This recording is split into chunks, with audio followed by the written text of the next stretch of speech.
Começa agora o Alimento Diário, uma palavra para fortalecer sua fé, consolar seu coração e renovar a sua esperança.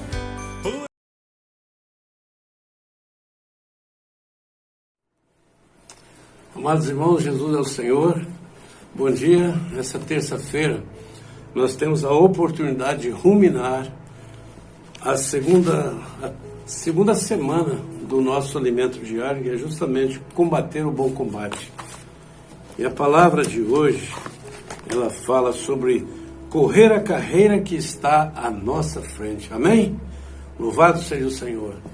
Então, amados, nós temos aqui dois versículos importantes. Um é Mateus 25, que trata sobre um daqueles que receberam talento para negociar. Aí, esse, como diz o versículo 25, ele ganhou um talento, ele, ao invés de negociar, ele enterrou o talento. Diz aqui: receoso escondia na terra o teu talento. Aqui tens o que é teu. Então ele entregou ao seu Senhor. Temos também o versículo 2 Timóteo 4:7, que nos diz assim.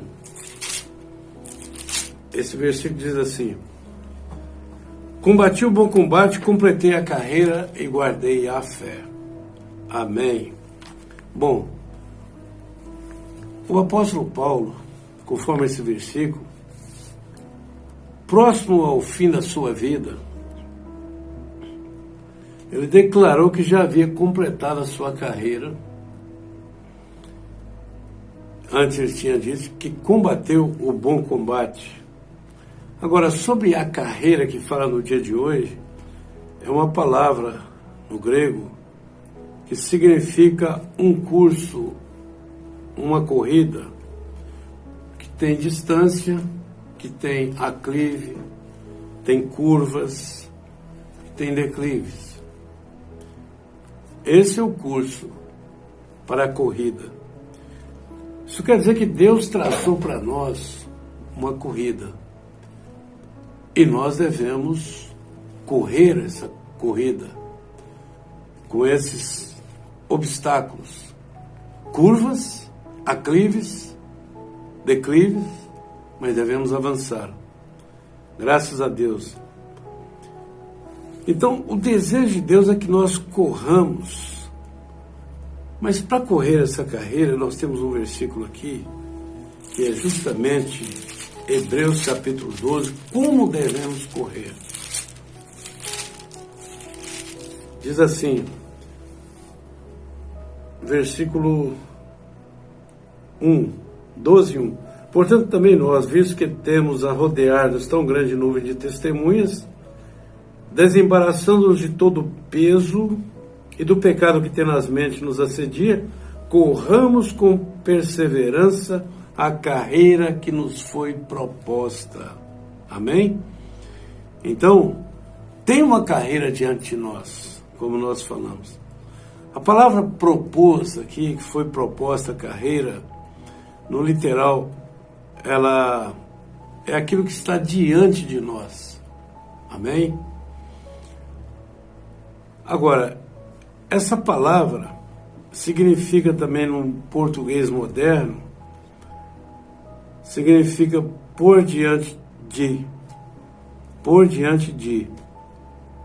Então, Deus não está nos propondo ou sugerindo uma carreira para nós corrermos. Não. Deus pôs um curso à nossa frente, um percurso. E nós devemos correr. Esse percurso, Deus confiou a cada um de nós. Graças a Deus.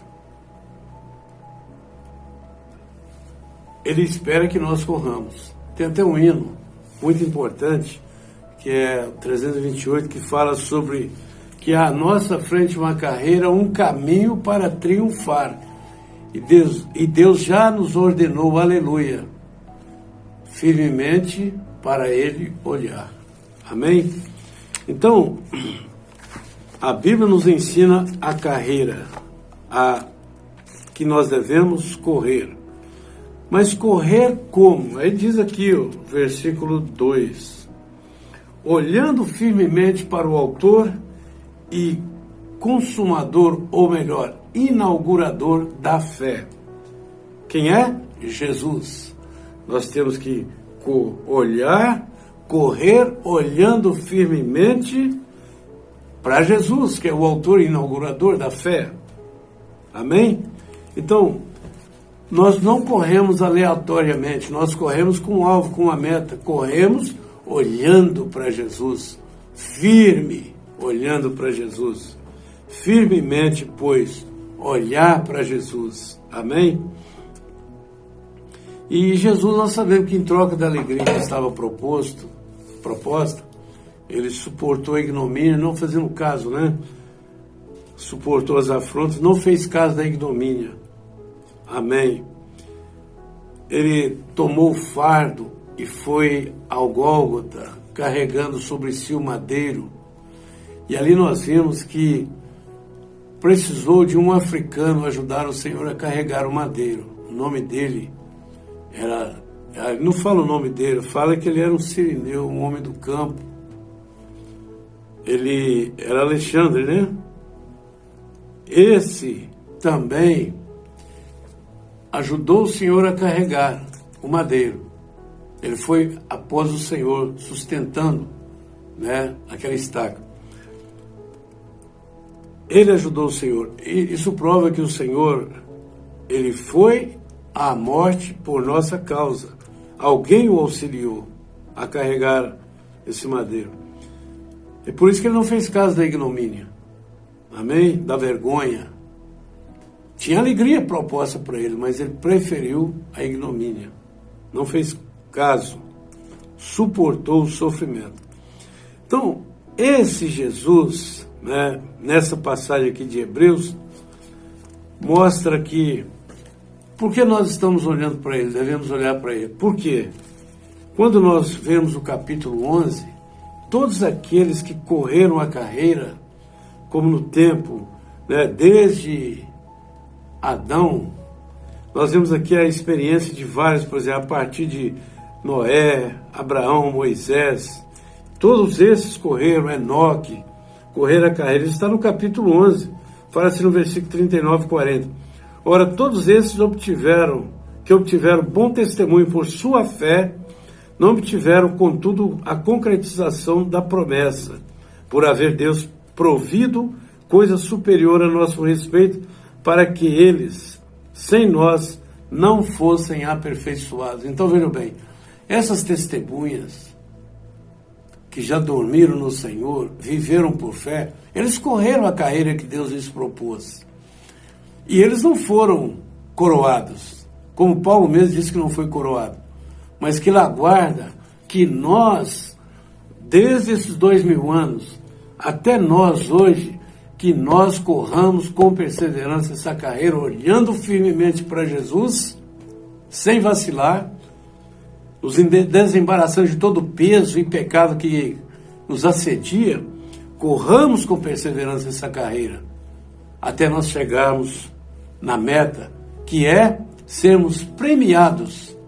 É o prêmio que Paulo disse. Essas testemunhas não foram premiadas.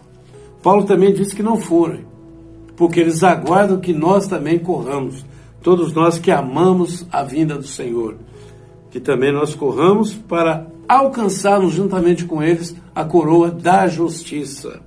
Amém? Louvado seja o Senhor. Então, meus amados, lendo um ponto aqui para nós, diz assim, ó: nós não estamos sozinhos, temos a rodear-nos tão grande nuvem de testemunha. Temos uma torcida que nos incentiva a completar a carreira. Eles são exemplos que nos inspiram. Se eles conseguiram, nós também, pela fé, podemos conseguir. Isso não é maravilhoso? Graças a Deus, louvado seja o Senhor. Mas para isso tem uma questão. O versículo fala aqui, ó, versículo 1, né? Diz assim: desembaraçando-nos de todo peso e pecado que tenazmente nos assedia. Amém? Aqui foi descrito para nós, né, a condição para nós vencermos, nos desembaraçando. Gostaríamos de mencionar aqui alguns pontos de embaraços que nós devemos evitar na nossa vida. Por exemplo, Hebreus 12, versículo 4, fala sobre que nós não temos resistido ao pecado até o sangue. Esse pecado, na verdade, é dúvidas, certo? Dúvida. O maior pecado que um crente pode cometer ao longo da sua caminhada é a dúvida. E Judas nos ajuda na sua epístola. Ele fala assim, no capítulo, que a epístola é um só capítulo, ele diz assim: vós, porém, amados, edificando-vos na vossa fé santíssima, orando no Espírito. É um viver de oração. Guardai-vos no amor de Deus, esperando a misericórdia do nosso Senhor Jesus Cristo para a vida eterna. E compadecei-vos de alguns que estão em dúvida. Esse aqui é o segredo. Um dos pecados que nós então mencionamos aqui é a dúvida. Tem crente que no percurso da sua vida, a sua carreira cristã, ele por algum precalço, ele passa a duvidar. Então ele precisa de fé na palavra, crer na palavra. Um outro item que nós podemos ver aqui é o pecado, né? O pecado, ele tenazmente nos assedia. Ele é como ele nos incomoda sem trégua. É como um enredo, ele todo dia está nos enredando, nos emaranhando. Isso é o pecado, nos envolve. O que nós temos que fazer? Nos livrar do pecado, ó Senhor Jesus, e correr de uma maneira livre, sem peso, assim como um corredor, para ele correr bem, ele precisa se desembaraçar de todo o peso. Ele tem que, às vezes, até depilar o seu corpo para que o cabelo não seja um peso na sua corrida. Nós, como crentes, até o próprio, já que lembramos isso, Judas diz assim: salvai-vos arrebatando-os do fogo, esses que têm dúvida. Quanto a outros, sede também compassivos em temor, detestando até a roupa contaminada pela carne. Ou seja, até a roupa nos contamina. Isso quer dizer que nós devemos entender que a carne se exterioriza, né? São atos pecaminosos que se exteriorizam em nossa carne, que até a nossa roupa se contamina. Ó Senhor Jesus, devemos nos despir. Outra coisa, Mateus 6,25 fala que não devemos andar ansiosos por coisa alguma. A ansiedade é uma coisa que assola o cristão. Deixa ele em dúvida, preocupado com o dia de amanhã, né, com o sustento, né, o que havemos de comer, beber e vestir. O Senhor diz que não devemos nos preocupar. Ó Senhor Jesus.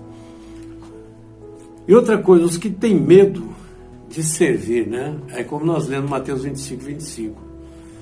Ele tem medo de servir, não dá para ele recebeu um talento, o que ele faz? Enterra o talento. Nessa pandemia, muitos crentes têm enterrado seu talento. Ele não consegue abrir a boca para pregar o evangelho, para apacentar alguém, para visitar. Então ele fica inerte.